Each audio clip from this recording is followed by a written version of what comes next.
Hello, everybody. It is Aaron here, at Fantasy Books and Games, ready to show off some new comics we got coming out tomorrow.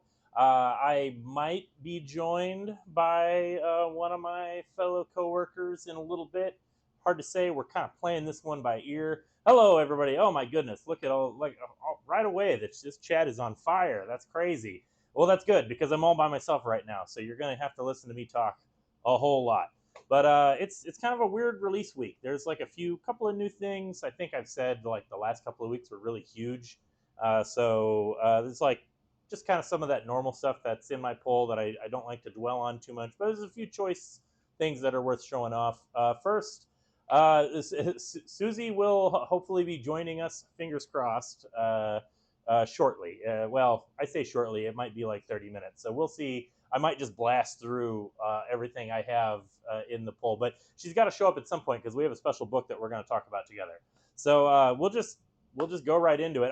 She doesn't care about the stuff I normally talk about anyway. You guys know I like talking about facsimiles whenever Marvel or DC put them out, and this is a weird week. There are three facsimiles this week, but they are all like they're not just like they're all pretty recently released. Stuff like within my lifetime, which is odd. But the first one, again, I don't want to dwell on it too much, but they're continuing with Batman, the original Hush series. So if you haven't read that yet, if you're wanting to catch up on Hush 2, the hot new series, from Jeff Loeb and Jim Lee, this is kind of a like a important part of the story. As you can see, this is Robin. This is You got to remember this is a time before Red Hood was a character and Jason Todd was still dead at this time.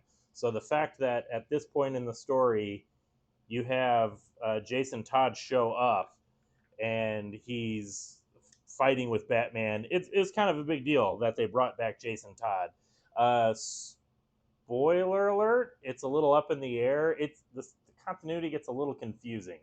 It's revealed that he's not Jason Todd, but then later on it's revealed that he is Jason Todd, and then later on they do another story where they just definitively bring him back. So it's a little all over the place. But hey, it's Jim Lee drawing Batman and teasing zombie Jason Todd. So that definitely had. I remember when that came out way back in 2000, and it definitely had a lot of people. The message boards were on fire of people complaining and all that stuff. Yeah, confusing continuity in a Marvel or DC book. I know it's crazy. There's another DC facsimile coming out tomorrow. This is Action Comics 775, and this is another one. We're continuing both of these facsimiles. That Batman and this Action Comics are books that I bought like when they came out. I don't think I bought Action when it came out, but I got it at some point. But like they were all released at times that I was buying comics as a younger person, and so it's weird to me to see facsimiles now of them. This issue is notable because it is the first appearance of the character Manchester Black, who I don't think he's the most widely known character, but he's kind of an anti-hero villain that shows up every now and then. But there he is. But it's kind of interesting. Why does Superman look like a shoe salesman on the cover? Well, the reason for that is this cover is by Tim Bradstreet, and Tim Bradstreet is a very good artist. But at the time, he was very very popular for his hyper realistic covers, and then he blew a lot of readers' minds when people like the veil was lifted a little bit when they learned his artistic process. And he kind of did like he pulled an Alex Ross where he just hired models to pose for him, like in costume sometimes, and he would just trace the photos basically, and that's why it was hyper realistic. In some cases, it was. I don't want to like I don't know all the details exactly, but in some cases, I don't think it was as much traced photos as it was just like the Photoshop photo. Like he was like early a digital adapter to manipulating like photo manipulation to create this art. And so yeah, the reason why he looks like a shoe salesman on this cover, he very well might be a shoe salesman, just some guy that was hired to pose for Superman. But one of the notable things about this issue, it's kind of interesting. I reread it today, so it's really issue salesman in costume. It could be. Uh, this comic came out in 2001, I believe, and it's such a fascinating like snapshot of that time period because this is at a time when deconstructed comics were really popular, but it was before DC and Marvel had acquired them all. It doesn't look like Al Bundy. Yeah. Uh, so like in 2001, Marvel and DC still owned their regular characters, but like Image and Wildstorm and all these, they were kind of their own companies. I think this was right around the time DC might have bought Wildstorm from Jim Lee. But all the popular books at this time, there was definitely a sentiment among newer readers that characters like Superman was very old fashioned and kind of like not hip with the times. He's not relevant, and that's why you had characters in books like the Authority that were extremely popular. Which, by the way, Authority is getting all notification. It's getting buzz because James Gunn said he wants to make, or he is making, an Authority movie for like the new DC universe because now DC owns Authority. But there was a time when DC didn't own Authority, and so this comic is it's written by Joe Kelly, who is a writer that I've talked about before. I like him, and this is kind of his repudiation of that type of deconstructed modern take on superheroes that you saw in books like The Authority and like other Wildstorm books. Some of the titles are escaping me at the moment. Also interesting to note is that this is a time period when Lex Luthor was president of the United States, and wow, how just the idea that a known criminal could be the president of the United States, it's ridiculous. It's pure pure fiction. But here we are, and so it's kind of fun. Lex Luthor as the president. But anyway, so like Manchester Black is very clearly to me set up to be kind of a parody of the Authority, and it's this weird circular thing where the Authority is a deconstruction of Superman and Justice League and the Avengers and classic superhero characters like that, and now Superman is doing a deconstruction of those characters where they show up and they're the violent anti-heroes that kill the villains, and everybody is in shock and awe that these characters just are allowed to do what they want, and everybody seems to like them and they're okay with it, and Superman has to fight them. And there's even a line, it's a little on the nose, and I'm pointing it out because I kind of audibly laugh. Superman fights all of them and puts them in their place, and he basically proves that you can be a good person. You don't have to be like an edgy anti-hero to kills people. And he has this line that says, how does it feel to have your flaws exploited, to be deconstructed? Underline that. And it's just like I said, it's a little on the nose, but Joe Kelly was really going out of his way to just to establish Superman as still like there's nothing wrong with the classic superhero. That's even the name of this issue is what's so funny about Truth, Justice, and the American Way. And it was that the last time that they've used the American Way for Superman. I don't know, but anyway, it's a pretty good issue. I remember it's just interesting that it's so very much a thing of its time, like 2001 DC Comics. But check it out if that kind of thing is curious to you. One other facsimile coming out tomorrow is Veronica issue 202, and this is notable because this is the first appearance of what's his name, Kevin, and it's not even that old of an issue. I think this originally came out in 2010.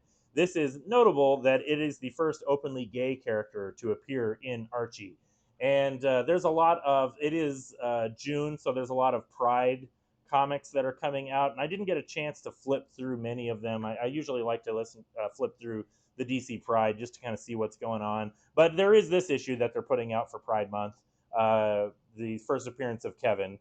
And I keep saying, yeah, it is Kevin. Okay, good. I'm like, again, I'm not super familiar with it because the only Archie comics I've read are from like 1960. But still, it's pretty cool, like getting a chance to kind of catch up on a more recent Archie. But again, a cool facsimile. All right, let's move on to. It's not necessarily new. There's a second printing of something that I'm kind of surprised that they didn't do this sooner, but I'm not totally surprised they did it. This is a second printing of Wolverine number 400, the Legacy number 400, but issue number 8 of the current series. And I'm really happy that they chose to use the Daniel Warren Johnson cover for the second printing, because this was the cover that everybody wanted. And we had a few. It was a variant cover when they originally came out, but so it's nice that if you wanted the Daniel Warren Johnson cover, you can get it here with the second printing. I don't have a whole lot to say about this issue that I didn't say before. I definitely don't have anything nice to say about the main story, but it is notable that our boy Daniel Warren Johnson does have an 8-page story in the back, and it's pretty cool. It's just it's Wolverine as like a mythical figure of revenge, and it just works. It looks really good. Like, I love Daniel Warren Johnson's art, and we'll talk about that more when we get to The Moon is Following Us, which also comes out today. But I definitely think that this is a comic worth checking out just for that cool Wolverine side story, and it has an awesome cover, as we've established. All right, I got a few collected editions that are coming out tomorrow. Don't want to spend too much time on it. I'm going to say that a lot tonight, I think. Yeah, tack, tack, tack. Yeah. I love sound effects in comic books. Coming out tomorrow, Conan the Savage Sword of Conan, I should say, not Conan the Barbarian. Savage Sword. I really like that. I've talked about these Conan comics from Titan a lot every time they come out. I really like that they're doing these Savage Sword magazine-size black and white comics. This is the second volume, so it collects issues 4, 5, and 6, and just the paper is great. It's not exactly like newsprint, but it definitely replicates it, and it looks really good with these black and white comics. Just like classic Conan. I really like it. Plus, if you read the what was the crossover that they did last year or earlier this year? I don't remember, the Blackstone crossover, which has all of the characters created by Robert Howard. What sound does Savage Sword make? That would be Snicker Snack from what was that? The Jabberwocky Snicker Snack. Lewis Carroll. I think that was in one of the Alice in Wonderland stories, I believe. That's the sound that a sword makes. But yeah, so Savage Sword of Conan. If you, I know they recently put out a collected edition of the Blackstone 4-issue crossover. This has the Savage Sword issue that ties into that. That's not included in the Blackstone trade paperback. So I sort of get why, because it's a different format, it's a different size. It would be awkward to print it, so it just makes more sense to put it in this guy. But cool comics if you like barbarians, and y'all know that I do. All right, another cool trade paperback that I saw on the shelf. I did not know this was coming out, but it's pretty cool to see. Is Spider-Man: Legend of the Spider Clan. Now, again, let's go back to the far off land of 2002. You might be looking at this book and not really know what it is. You were going to go with clonk. Okay, that's pretty good, but I feel like that's more of like a mallet sound maybe. But Spider-Man: Legend of the Spider Clan. This is Care Andrews. This is early Care Andrews, and back in, as I was saying, the far off time of 2002, Marvel did this gimmick series. Maybe gimmick is too strong of a word, but they did something called the Marvel Mangaverse. And you got to remember, I mean, you think like, it's funny because like people keep talking about how manga is like keeps getting more popular, but like this was happening in 2002. Like that was when I'm sure all of you old people that are watching this stream remember going to like Borders bookstore and going in their manga section and just sitting down and reading all of the new manga that was coming out. Because up until that point, we had only had just a few, just the really good stuff. And then in the late 90s, early 2000s, somebody said, hey, this manga stuff's kind of popular. Let's just import it all. And boom, it was like the floodgates were open. Manga everywhere. And Marvel, to their credit, they were thinking, how can we get some of that young reader action that they want manga? We'll give them manga, gosh darn it. And so they hired a bunch of creators, not necessarily, I guess that's the catch, is they weren't really Japanese manga creators. I think some of them might have been. I don't really remember. I know one of the creators. It was an independent creator, Ben Dunn, who he had done an indie book called Ninja High School that was very manga influenced, and he was one of the pioneers of American artists that were mimicking the Japanese manga style. But Kara Andrews did this Spider-Man book, and it's really good. It's basically just it's kind of Spider-Man as a manga where he's like there's like a ninja clan and he gets his powers, and it's all very like Japanese manga styled, like I said, like there's a lot of ninja themes to it, and all the characters are it's sort of like an Elseworlds story, like DC's Elseworlds, where it's the Spider-Man characters reinterpreted into this Japanese manga setting. But what's really cool is that, like I said, this is early Kara Andrews, and he's an artist that I really really like. And he's like you can just it's interesting seeing this. It's very stylized.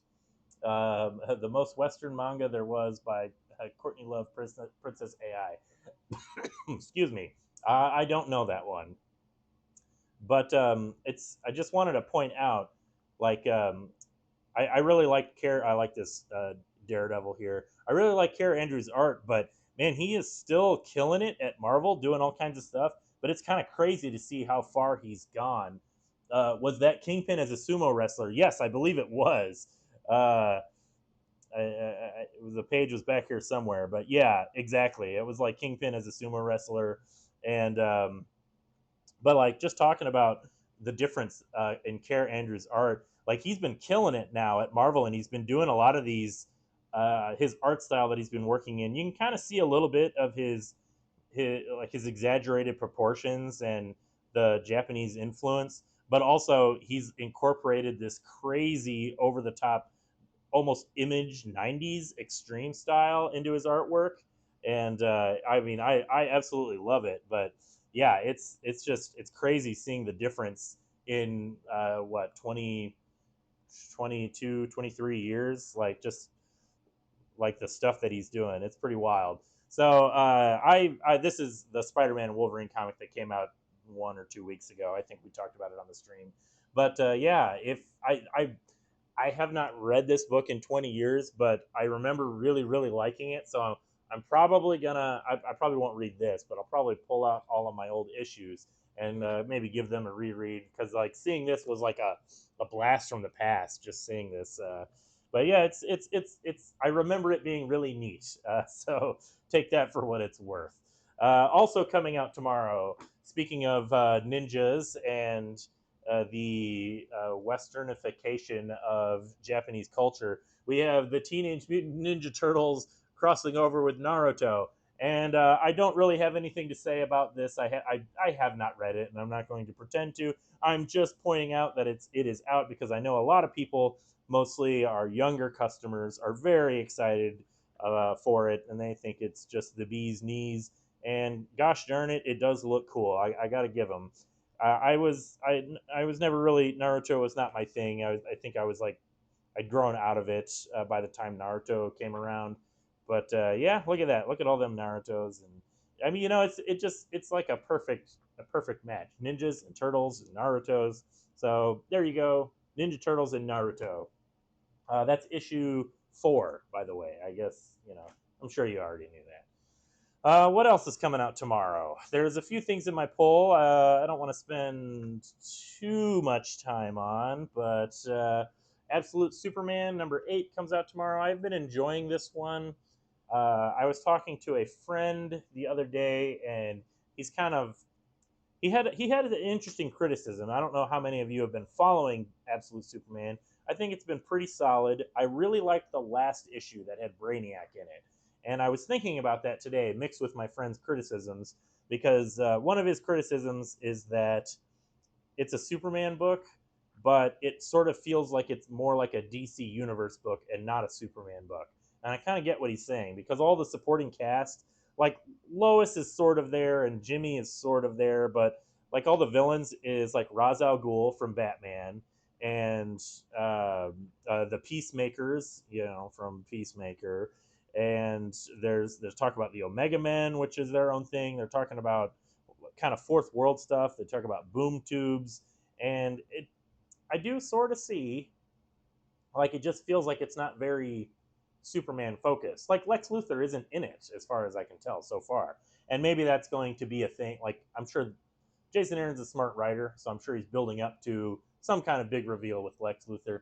But it does strike me as interesting that, like, there's not a ton of Superman characters in this, and I think that's why I liked the Brainiac issue so much, because it was very Brainiac focused, who's a very specific Superman character. But overall, I'm still enjoying this. I definitely I think it's kind of slipped down in my overall ranking. Like Absolute Martian Manhunter is the best one of the Absolute books. I mean, and Absolute Wonder Woman continues to be fantastic. But I am still enjoying this. But I think I gotta like reluctantly agree with my friend. I kind of wish it had a little bit more Superman in it and less general DC stuff.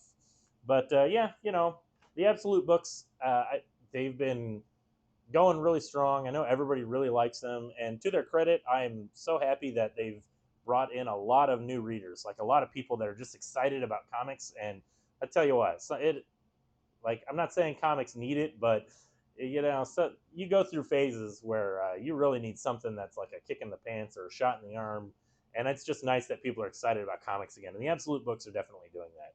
Also coming out tomorrow, I didn't think I was going to continue to follow this series, but we're on issue 3, and I'm kind of excited for it. Adventure Time. They Oni did an Adventure Time comic many years ago, and I read a little bit of it, and I thought it was okay, but ultimately just kind of derivative. Like, there's always this problem with licensed comics where they're they're just seen as like a cash grab, and they're not real. They're not official. Like they don't feel like the real thing. Like, why would I read an Adventure Time comic when I can just watch the cartoon?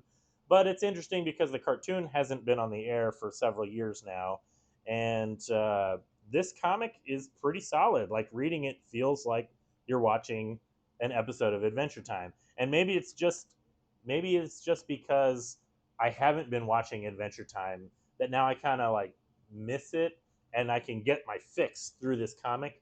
Maybe that's the case. But I think it's been very enjoyable. It is funny. It, like I said, it just feels. I believe it is written by Nick Wynn, or written and drawn by Nick Wynn, if I'm not mistaken. No, it's drawn by Jorge Manlongo, who I'm not familiar with, but you know what? They got the look down. It looks like an Adventure Time comic, and yeah, it's a lot of fun. It's very silly, and I feel like I can't say much to recommend it other than if you like Adventure Time, you will like this. But I mean that to be extremely positive review, because there's a lot of tie-in comics that I really like the movie or the show or whatever, but the comics are not worth talking about. But this is good. So, if you like Adventure Time, I think you'll like this. I think the real question is, why would you watch Adventure Time when you can read the comic? You know what? Fair enough. I'm as long as they can keep up the quality, I'll be very happy with it. All right.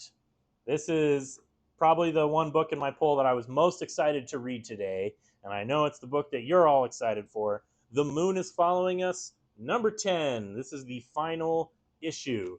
And I don't want to spoil anything because it is the climax, but it's pretty darn good. This is like the whole story has been leading up to this moment where I don't even want to open it, but like the main characters are this mom and a dad, and their daughter Penny is trapped in a coma, trapped inside her dream, and they go inside her dream to try and save her. And there's a bunch of plot twists, and it's a very emotional story.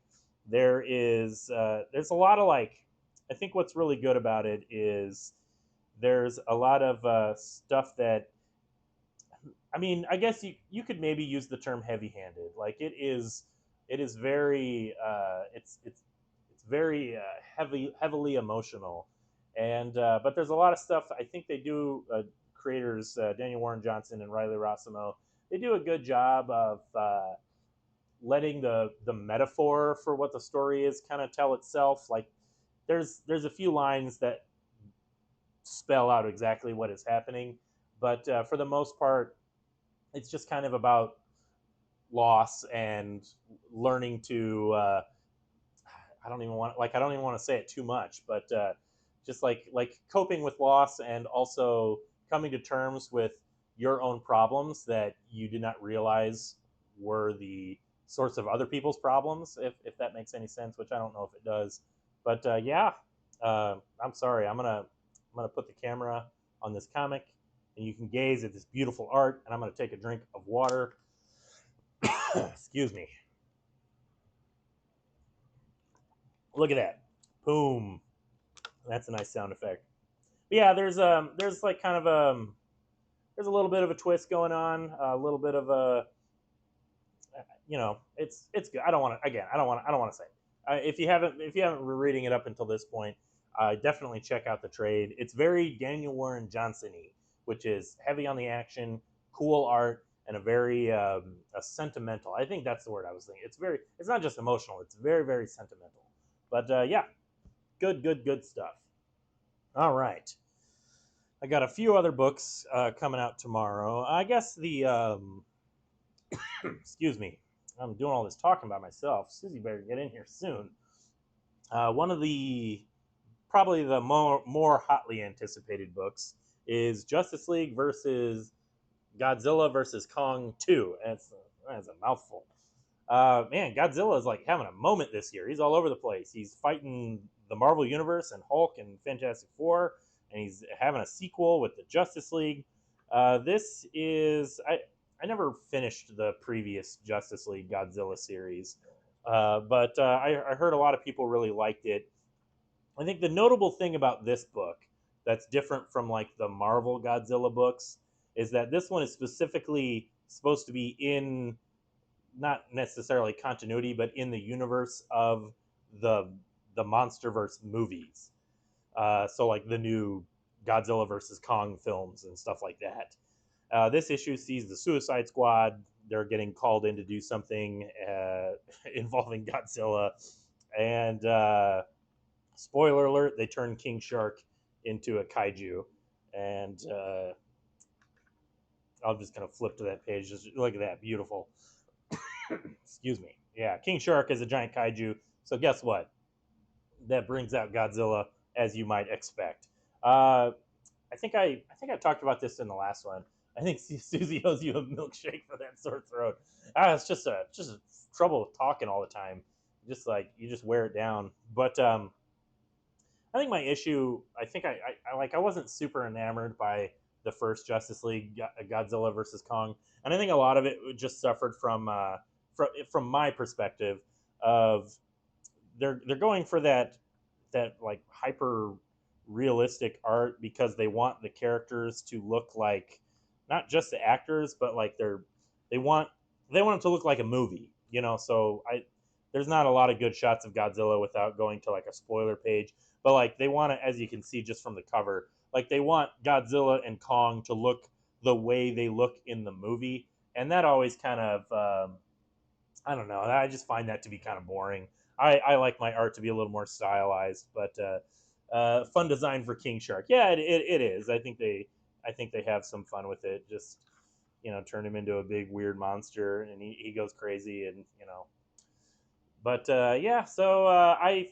have to say I'm probably enjoying the Marvel Godzilla books more right now, even though they haven't all been great. I kind of appreciate that they're in continuity with the Marvel Godzilla series from the 70s, which, I'm an old person, so I like old things. But yeah, it's I if you love Godzilla, oh my goodness, you must be in hog heaven right now. But yeah, Godzilla versus Justice League versus Godzilla versus Kong 2, #1 comes out tomorrow. Okay, another book that comes out tomorrow. Hey, there we go. There's our special guest. She has joined us just in time. Yay! Well, let's give you your microphone right here. Everybody say hi to Susie. There you go. I've got a few more books to talk about. You missed all the facsimiles. I'm sorry. I know. I had to wait for Sam to get back from break. Then I had to poop really quick, and now we're here. Don't say things like that about Sam on camera, please.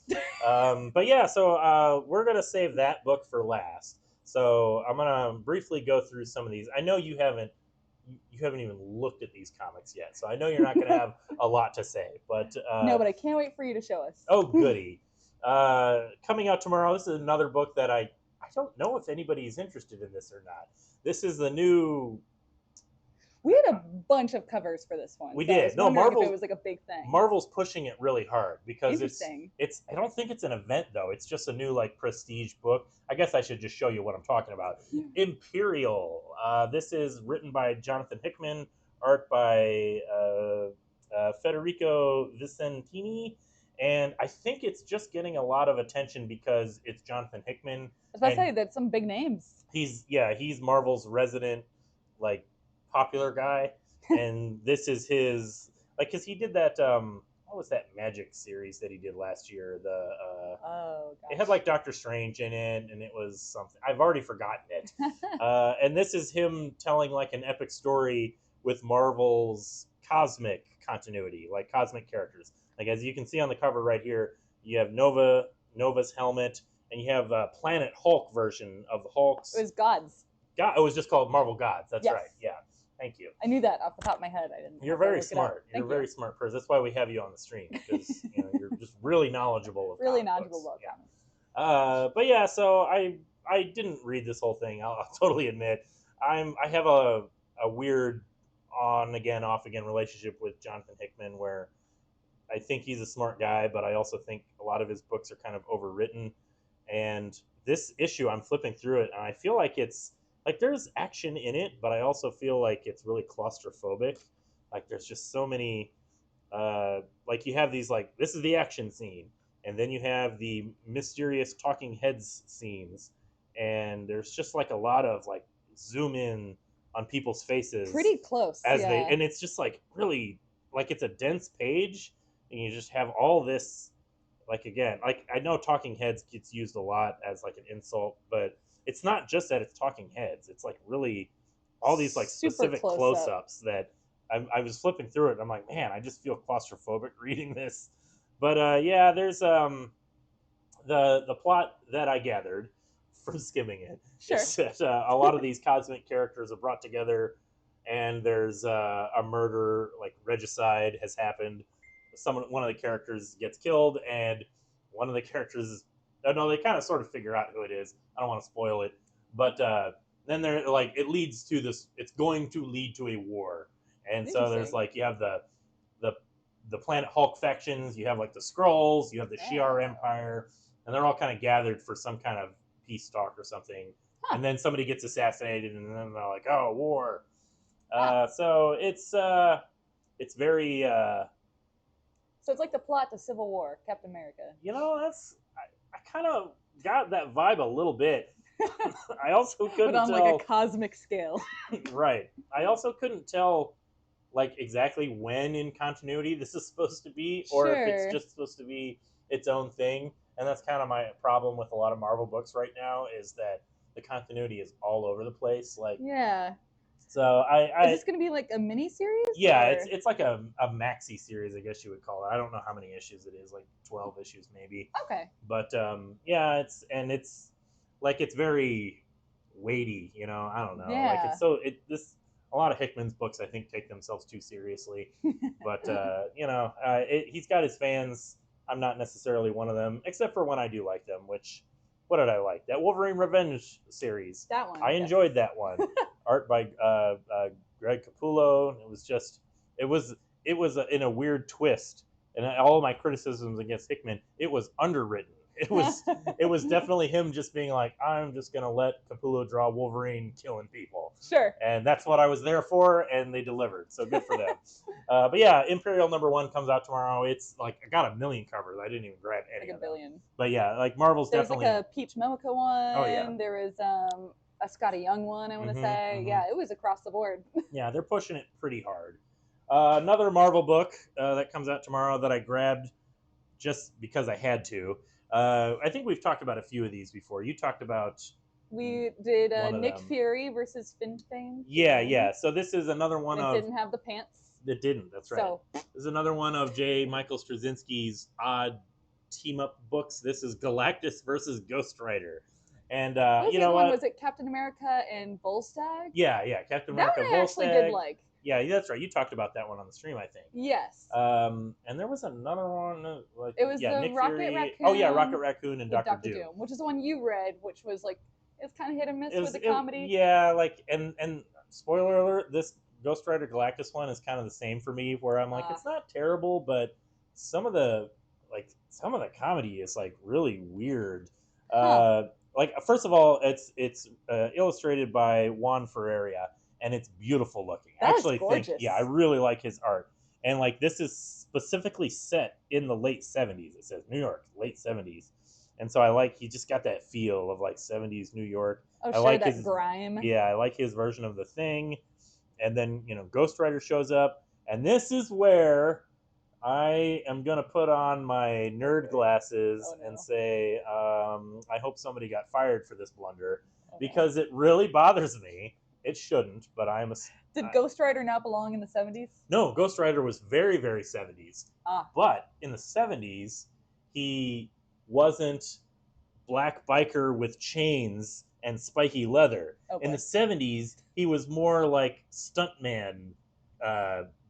Like that, like Evil Knievel? Evil Knievel, yes. It Oh. was like 70s Ghost Rider was like Evil Knievel with a flaming skull. Weird. And he was like he didn't hit did his circus emo tricks. phase yet? Not his metal phase. He's not emo, Ah. he's metal. Ah. No, this Ghost Rider is the Danny Ketch 90s hardcore metal Ghost Rider, like with the leather and the chains What a and the blunder. boots. It bothers me more than it should. Someone's getting fired. Because that was the movies made that mistake too. The Nicolas Cage movies. Yeah. Was there like he wanted to be Johnny Blaze in the movies because that's the original Ghost Rider, but visually they took everything from Danny Ketch from the 90s Ghost Rider. Yes. The leather jacket, the chains, What are you the talking about? spikes. Those movies were No comment. But yeah, so I kind of chuckled when I saw this, where I'm just like, oh, they're just gonna just do that, where like it's just the Danny Ketch Ghost Rider, and to the point, he even does the penance stare, like that's Danny Ketch's thing. I'm not 100% on my Johnny Blaze Ghost Rider. Like there was a lot of that's a well actually moment. You're correct. It's I don't like I said I'm not 100% up and up on my Johnny Blaze, but I'm pretty sure that the penance stare was like a Danny Ketch thing where he Ghost Rider he stares at them because he's the How does spirit Andrew of vengeance. How does Oprah Smash know that I like to make milkshakes? Oh, you put yourself on the internet. Everybody knows everything about you. But like the spirit of vengeance thing, that was like a Danny Ketch thing. Like the original Ghost Rider was just like a supernatural demon guy with like he made a deal with the devil and he had the curse to like be like I mean you want to get really into it, the original Ghost Rider, the curse was that he just turned into the Ghost Rider at night, and that was it. It's just like, congratulations, at night you have a flaming skull. Pretty sick. Yeah. And he just like, but there was a lot of like, it was the 70s, so there was a lot of like Satanism and evil cults and stuff. Sure. So it was all kind of like that. But like the 90s is where you get into the spirit of vengeance stuff, and he's like getting revenge on people like for crimes that they committed. And I don't know. I guess I'm just saying. I need that panel as just like my name tag. It's gorgeous looking. Like it's but also like, shut up, I'm working here. So yeah, shut up, I'm working here. Right. But yeah, so it's Johnny Blaze, but it's the Danny Ketch style Ghost Rider, which is a common mistake. But it's one of those things where I'm like, does J. Michael Straczynski even know that? And does he even care? You know, I'm like, I think the second part is like the biggest part. Right. Like, does he care? Like I said, the movies have already established that modern day Johnny Blaze can just be a biker like Danny Ketch. But anyway, so the plot is pretty straightforward. Like Ghost Rider decides to go into space so that he can fight Galactus, and that art is it's pretty gorgeous. good looking. Like I want to like for all of my little like complaining and nitpicking, it looks really good. Oh my goodness. Yeah, Ghost Rider just riding his bike up and down Galactus. And then he like uses his demon powers to become like a space giant so that he can meet Galactus eye to eye. And yeah, it looks really cool. I won't say what happens next. You're gonna have to read the issue to find out who wins. It looks phenomenal. So It looks I'll have great. to check that one out. It's honestly, I have to like, it's it's okay. It is Terry Dodson doing the cover. I was gonna say the cover's not by Juan Ferreira, and it kind of I feel like it kind of doesn't do it justice, like the interior art. I like the Dodsons. Like, and it's interesting how it's usually the opposite case. that's what I was about to say. It's like I like the Dodsons, but usually the issue is that the cover is really good looking, and then you open it up and you're like, oh, Right. it's not, cheaped out on the interior pages. But no, it's the opposite here, and so it's like high quality stuff all the way around. But gosh darn it, that's not Johnny Blaze. Why just make it Danny Ketch? But then you couldn't make it the 70s because Danny Ketch wasn't around in the 70s. Yeah, no. Danny Ketch was the 90s. Yeah. Okay, I'm done going on and on and on and on and on about it. I've got one more book I read, and this one was went through it pretty quickly. I don't have a whole lot to say about it, but Be Not Afraid #1 comes out. Excited to check it out. It's a #1. I have a feeling our friend Abby will really like this. Yeah, it looks like an Abby comic. Excuse me. It is a horror comic, and it's like religious horror. So the main character is this woman. It looks Again, another gorgeous comic. Yeah, it looks really good. The art is really nice. The art is by Lisandro Estherren, and it's I think they did Nightmare County. Oh, that okay, one. yeah. But anyway, this is basically a horror comic where a woman gets impregnated by an angel, and she has a little cherub baby boy, and he's growing up, but he's like evil. So he's like a little Damien child, where just like everywhere he goes, like curses happen. That was a season of Supernatural.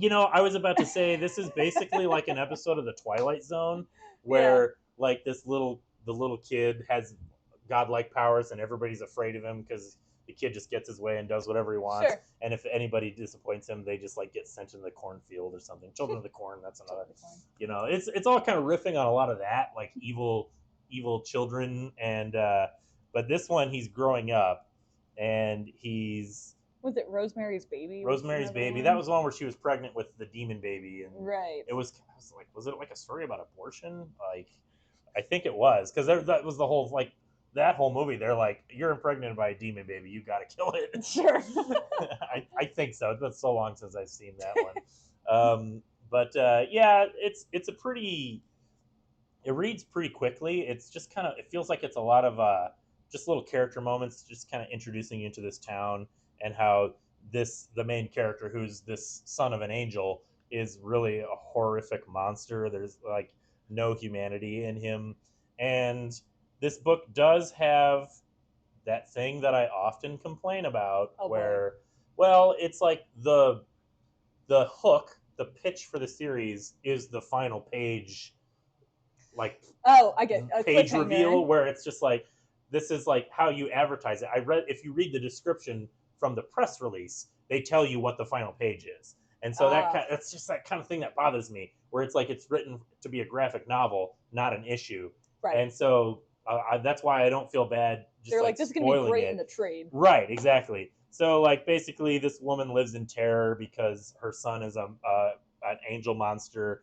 And then she prays to God of like, I don't know what I did to make you curse me, but please make it go away. And then this guy shows up, and he's like, God hears all your prayers, and he sent me to help you kill your son. Nice. And that's that's where it's going. It's like, okay, is this like another angel, or is he a demon?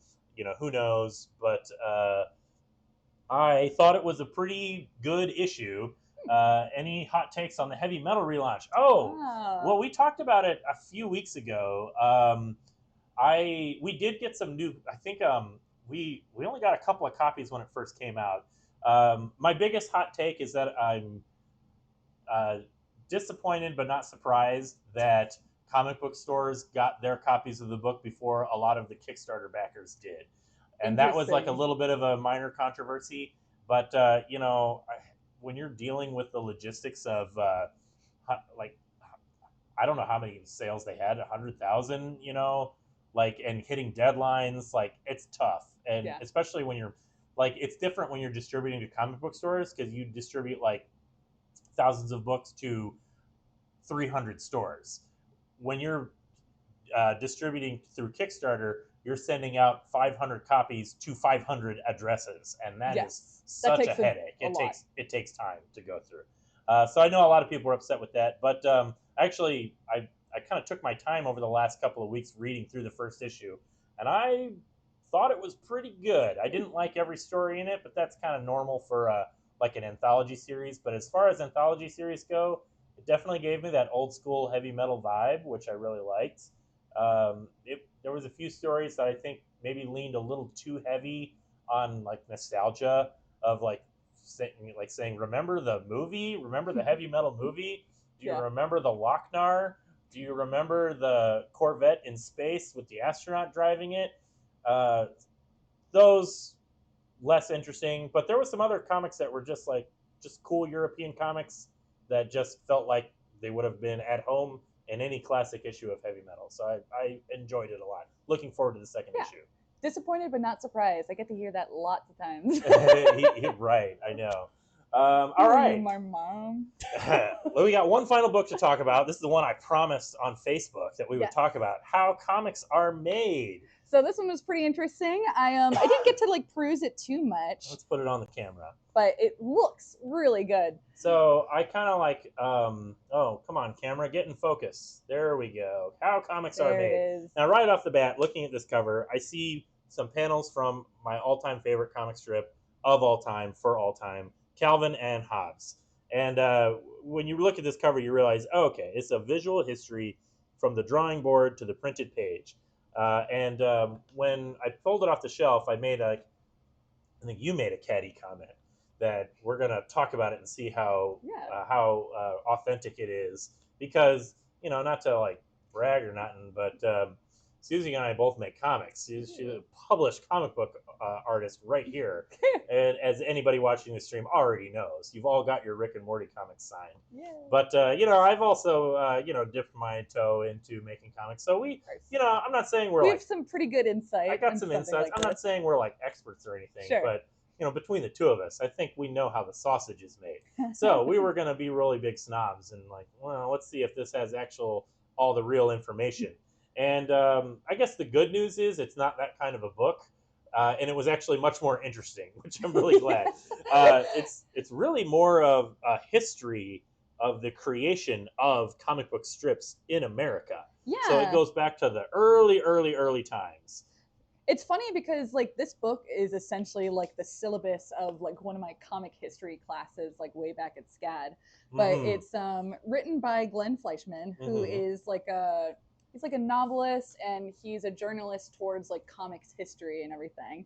And the forward is done by Michael Chabon, who isn't really like a comic artist, but he is like more on the newspaper journalist side of things. Yeah. And I thought it was interesting that his father was also like a typesetter for newspapers, right. like one of those classic old gigs that they would have. Right. And that's what I liked about this. And it's a big book, as you can see, so I can't get the whole thing in the screen, but like it really is like exactly how comics first started ever. Yeah, it goes back into like Hogarth days. Yeah, like the very origins of the printing press, and that's really neat to see the actual real history. And like the first like comic book commercialized character of all time. Yep. Like in the late 1800s. Yeah, it's like 1890 is kind of when it was really taken off. Like newspapers were, I don't think they were strictly new, but like as an industry, they were kind of coming into themselves around that time. Once they're able to kind of like establish the printing process and for like mass production. And so yeah, this book, it just kind of goes through all of that. It talks about different popular comic strips. It's got some beautiful like scans of original art and comics and stuff. And it's actually exactly the type of thing I'm really into reading. So I might have to get a copy of this. It looks dense too, because it's not, as you can see, it's not a graphic novel. It is it's just like a history book, really. Yeah, but it goes back into like the woodblock printing, then into like the metal plates, and then how they started to develop like the offset printing method, and then even going further into like digital stuff. So I thought it was cool. There's like a page up ahead that kind of shows like the layouts. I think it's 176 of like how like the printing is made. see. There's the lithographic. There it Yeah, is. there we go. Yeah, I thought this was gorgeous. that is really cool. Yeah, it's not just your typical history book because as comics is an industry, it's a lot of like visual with the text, and so that's why I loved the layout of this book. And they really kept it visually interesting. Mm-hmm. But yeah, like I think that's what sets it apart. What's really neat about it is that it's not just a history of like the creativity of comics. Like, oh, this cartoonist created this character and they did this, and then this moved on to this and this and this character, and then Peanuts came along and revolutionized everything, and then this is like it talks about that, but it also just talks about the history of the actual printing and the function and how the technology evolved over time and how they were able to develop color and like how they started with just like 4 and then it advanced to 64 colors, like combining like certain percentages of each primary color. And then it was a big deal when you could start to have colors transition, like if you're doing like a gradient background. Right. There's a Zippy the Pinhead comic. My wife bought me a Zippy the Pinhead shirt, like that she found at a vintage store. If only you wore it today. I know, I should have worn it today. She bought it. She's like, this looks like something you would like. And I was like, it is, Zippy the Pinhead. And then it even goes further into like web comics and like how it kind of catches up kind to of taken off. The new Olympus technology. There's Lore Olympus and Nimona. And it really just like goes right up till the present day of just how comics are created. So pretty neat. And some of my favorite like little blurbs on the side, I love like in history in general is like little side stories that like you wouldn't typically see on like a Wikipedia page. So like one I learned from like the artist himself, like Bill Amend, who does Foxtrot, is you could tell when he's behind on a deadline because he'll have the power go out, and so it's just the eyeballs of the characters. And so this book has a lot of those kind of like little like cute stories on the side. I'm just showing off these beautiful Nemo and Slumberland pages printed in the back. That is one of the oldest, like best comics. Like it really this comic strip, Little Nemo and Slumberland, kind of it didn't just revolutionize comic book art. It sort of created a lot of the language of comic art. It was really surreal. And I think it was one of the first like big animated like short films too. Yeah, possibly. I don't know enough about that. But this book looks really interesting. You're right, Jesse Bells. I need an episode of How It's Made about this, because this actually feels like that's exactly what it is. An episode of that show, How It's Made, but more detailed even. Yes. You know, and even like the format of the book itself is printed like. Yeah, it's printed targeted towards like comic strip size. So, as a comic book maker yourself, do you have any notes about this? I wasn't able to like dive too deep into it, but I just like being able to learn about the printing side of things is always interesting because like we know about like how to draw it, like layouts and such like that, and format then it. We know how to sell it. Adobe. And then, oh no, I don't know how to sell it. I've never figured that part out. Wow. But then like that's like that little part in between that's just like a little gap in our knowledge. So I think that's why it's like book is so cool. It's sort of like that South Park joke, like step 1 you make the thing. Yeah, step 4 profit. Step 3 step 4 profit. Step 3 is send it to the printer. Step 4 profit. And this book is all of step 3 of like how the sending it to the printer works, and that's really cool. All right, I think that's everything for today. I'm so glad you were able to join us, Susie, at the very end. But you know what what does our friend Dan say? Do you even remember this? There is a comic book for everyone, and you could stop by our store. But if you're not by our store, go and pick up a comic because there's so many great ones. But we would like to talk to you. But you should definitely come to Fantasy Books and Games. Yeah. Oh, let's see. We got one last comment. Timing of this is really wild. I was thinking about how comics were mass printed back in the day, and I was going to bring it up in the car. Oh, this is my wife talking, by the way. But did you dox her? I did. But I was reading heavy metal. We were in a car trip, and I was reading Heavy Metal magazine. That is some crazy serendipity. Well, now you need to buy this for your wife. Dang it, I really do. Gosh, but then we won't have it on the shelf for sale for everybody. Well, we can always order comics for you. That's right. That's just the kind of special service we provide here at Fantasy Books and Games. All right, on that note, we're out of here. Thanks everybody for tuning in. We'll see you next time. Bye.